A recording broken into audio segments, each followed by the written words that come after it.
সবাইকে শীতকালীন শুভেচ্ছা জানাচ্ছি। আশা করি ভালোই আছো। আজকে আমি একটা পরিচিত রেসিপি নিয়ে এলাম।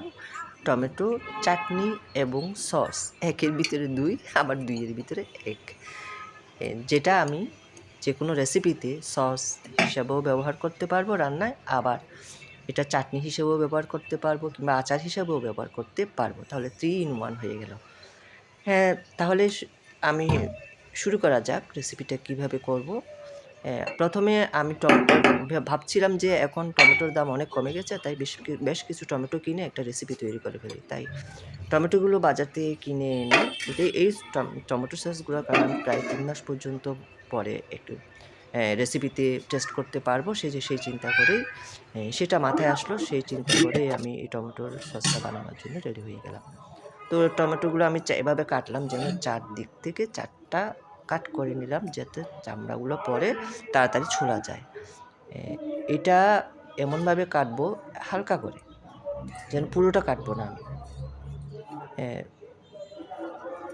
কাটার পরে এটাকে কিন্তু আমি সিদ্ধ করব না, সয়াবিন তেলে ভেজে নেব। অল্প সয়াবিন তেল দিয়ে ওখানে একটু নেড়ে চেড়ে এমনভাবে ভাজবো যেন একটু নরম হয়ে যায়, পরে আমার ম্যাশ করতে সুবিধা হবে। এখন আমার ভাজা হয়ে গেছে। এবার আমি এটাকে চামড়াগুলো ছুলে নেব আস্তে আস্তে। আমি আগে কাট করার জন্যই এখন এই চামড়াগুলো ছুলতে কিন্তু আমার খুবই সমস্যা হচ্ছে না, তাড়াতাড়ি উঠে যাচ্ছে চামড়াগুলো।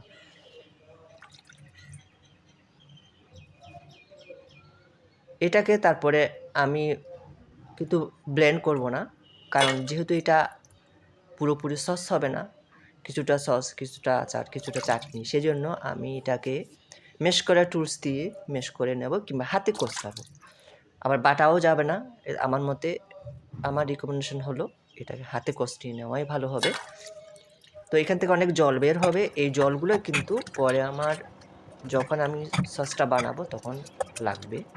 সেজন্য আমি জলগুলো ফেলে দেব না কিংবা ছেঁকেও নেব না। সামান্য উপর থেকে জলগুলো একটু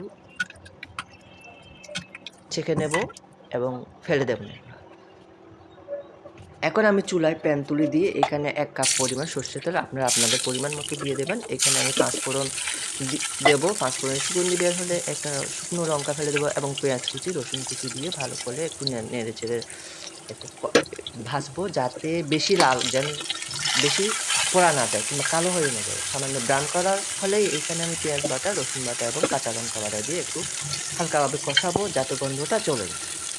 এবং গন্ধে চলে যাওয়ার পরে আমি এখানে রসুন অ্যাড করব, হলুদ গুঁড়ো এবং লঙ্কা গুঁড়ো পরিমাণ মতো অ্যাড করব এবং একটু 5 ফোড়ন গুঁড়ো দেবো।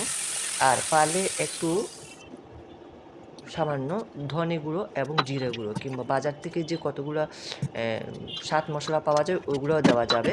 এবং সয়া সস দিয়ে এটাকে ভালো করে কষাবো এবং বারে এটাকে ওই যে টমেটোর জলগুলো এবং ভিনিগার দিয়ে এটাকে কষাতে লাগবে। এমনভাবে কষাবো যেন এটা পানিটা টেনে যায়, পরে যেন একটু মাখো মাখো হয়ে যায়। এবং মাখো মাখো হওয়ার পরে এখানে ধনিয়া পাতা দিবে, একটু টেস্টের জন্য ধনিয়া পাতা দেবো। তারপর চিলি ফ্লেক্স বা লঙ্কা গুঁড়ো দিয়ে এটাকে আমি ভালো করে একটু নেড়ে চেড়ে নেবো এবং চিনি দেবো 1 কাপ।